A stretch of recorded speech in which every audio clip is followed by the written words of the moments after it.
Isang mapagpaalang araw sa bawat isa. Welcome po sa ating bagong programa, ang FBC Fortify.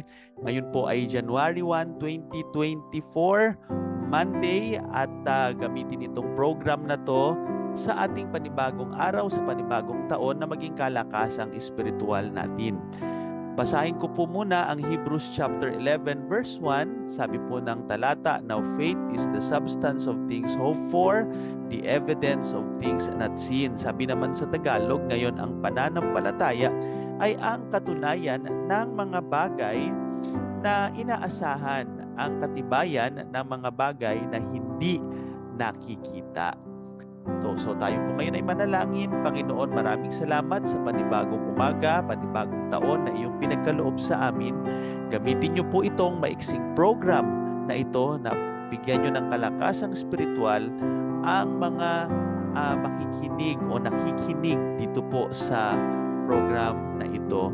At kayo pong patuloy na mag-provide para ito po'y magtuloy-tuloy at makatulong pang espiritual doon po sa sino man ang makikinig.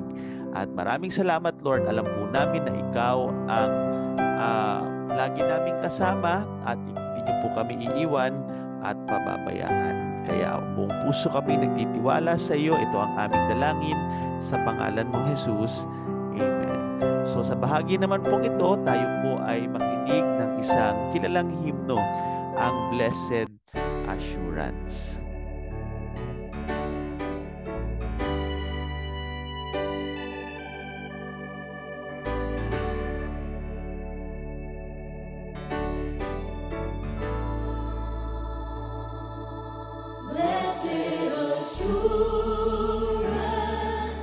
Jesus is mine. Oh, what a foretaste of glory divine, heir of salvation, purchase of God, born of His Spirit, washed in His blood. This is my story, this is my song, praising my Savior all the day long.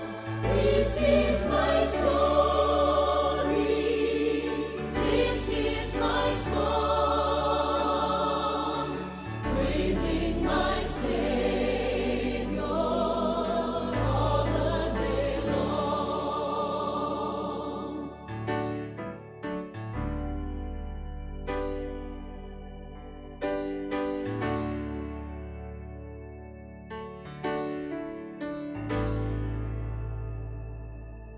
Perfect submission, perfect delight, visions of rapture now burst on my sight, angels descending, bring from above, echoes of mercy, whispers of love. This is my story, this is my song, praising my Savior all the day long. This is my story, this is my song, praising my Savior all the day long.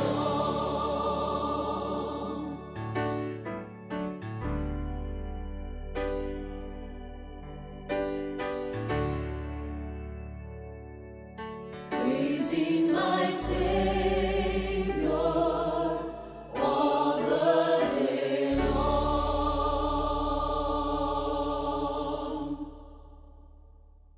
Amen. Salamat po sa awitin na yan. Blessed Assurance. Tanging sa ating Panginoong Hesukristo lamang natin matatagpuan ang kaligtasan, at hindi lang yan, pati yung assurance ng ating kaligtasan.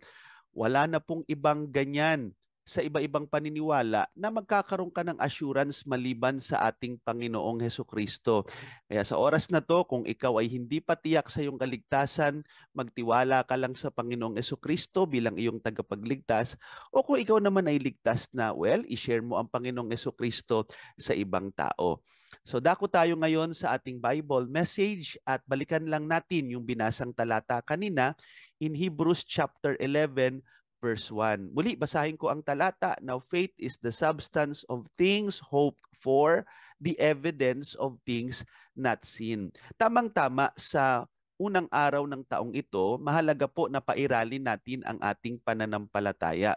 Marami po kasi ngayon ang nagbibigay ng kanilang so-called prediction kung ano daw po ang mangyayari ngayong taon na ito. Ganoon naman po yan, taon-taon na lang, kumukonsulta sila sa mga feng shui expert, no, doon sa mga horoscope at kung ano-ano pang related sa witchcraft practices. So tayo pong mananampalataya, abomination po yan in our sight according to the word of God, according to the Bible, dahil yan po ay mga demonic practices at yung mga ganyan po ay sila ay nagbubukas ng pinto sa leading ni Satanas sa kanilang buhay. Pero sa atin bilang mga mananampalataya, mahalaga po na pairalin natin ang ating pananampalataya. Again, hindi po ito isang blind faith, kundi ito yung faith na nakabatay sa ating Panginoon sa Kanya pong salita. Kaya nga, mahalaga po yung Bible na diyan po natin binabatay ang ating pananampalataya. Kaya sa pagpasok po o sa itong taon na ito, January 1 at sa mga susunod pang mga buwan, itong year 2024, gamitin ko po yung Pag-asa Street to illustrate my point. Pag ikaw po lalabas no, sa atin pong church building, dyan po sa may St. Jude compound, basically ito po yung ating makikita.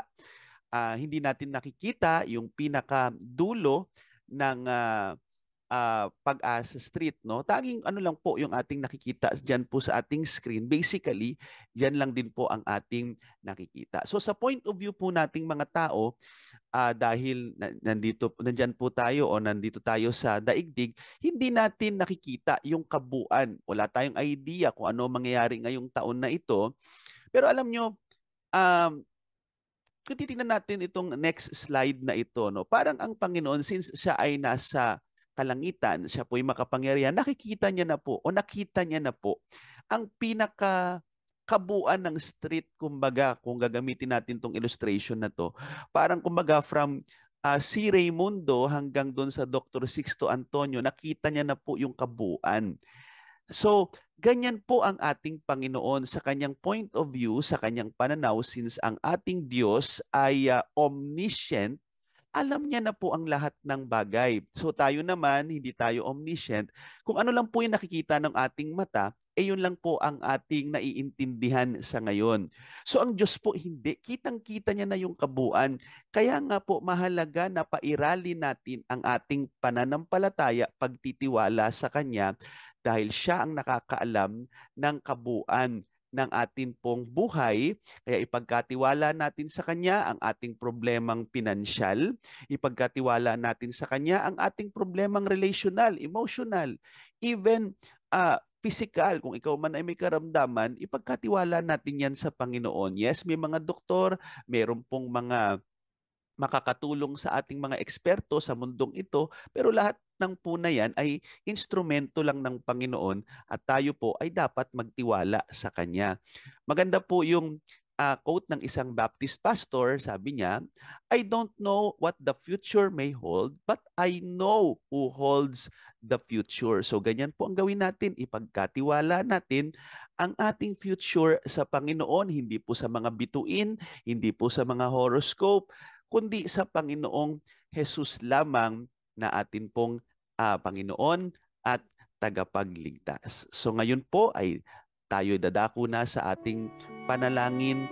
Let us pray. Our gracious God and Heavenly Father, maraming salamat po sa taong 2023. At ngayon sa panibagong taon ay nagtitiwala kami sa iyo sorry Panginoon, minsan ay masyado lang kami nagtitiwala sa aming mga nakikita, sa aming mga nararamdaman, at hindi po Panginoon sa iyo, mas nananaig yung aming fear kaysa sa aming faith. Kaya Panginoon, we pray na ito pong taon na ito ay dagdagan niyo pa ang aming pananampalataya, mas mag-grow pa kami spiritually, at huwag kaming magtitiwala sa aming sight, but mas pairalin namin yung aming faith. Kung meron man pong nakikinig ngayon na mga kaibigan, kamag-anak, Panginoon, or kapatiran, kayo po ang magbigay sa kanila ng pangunguna sa kanila pong mga pinagdadaanan. Maaaring may ilan po may mga problema sa kanilang kalusugan, may problema po sa pinansyal, may problema po sa relationship sa kapwa-tao. Lord, tulungan niyo po sila at turuan niyo sila na magtiwala sa iyo na makapangyarihan sa lahat, may kontrol sa lahat ng bagay. Muli, Panginoon, maraming salamat. Ito po ang aming dalangin sa pangalan mo, Jesus. Amen and Amen. Maraming salamat sa iyong pakikinig. Kaibigan, kapatid, God bless us.